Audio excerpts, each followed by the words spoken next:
Next record for demultiplexer circuit. The demultiplexer circuit we are connecting S1, S0 and E. Here E is the random input, this one. This is the random input that is coming. And we have to connect 4 outputs like this. Here I am connecting D0. Then we will be connecting D1. Then we will be connecting D2.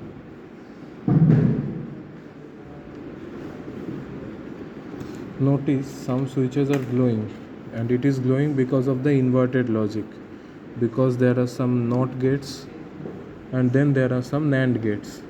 Because of these 3 layers of inversion, some switches are inverted, some switches are not. And how that will depend?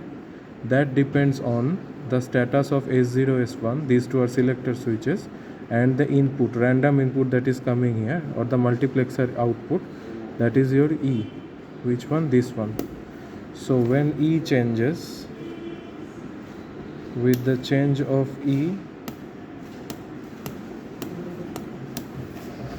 this change. Now if I change the status to 0, 0 to 0 and 1, 0 and 1 means this one becomes 1 and this is 0. So in that case, when I change, now D1 means this one, D1 changes. Similarly, in the opposite case, now D2 is synchronized. All other switches are in don't care condition and it is in negative logic, so it is glowing. And if I keep them as 1, 1, then the status changes with D0, D3. This one is D3 when E is off, D3 is off, when E is on, D3 is on. So this is how it works.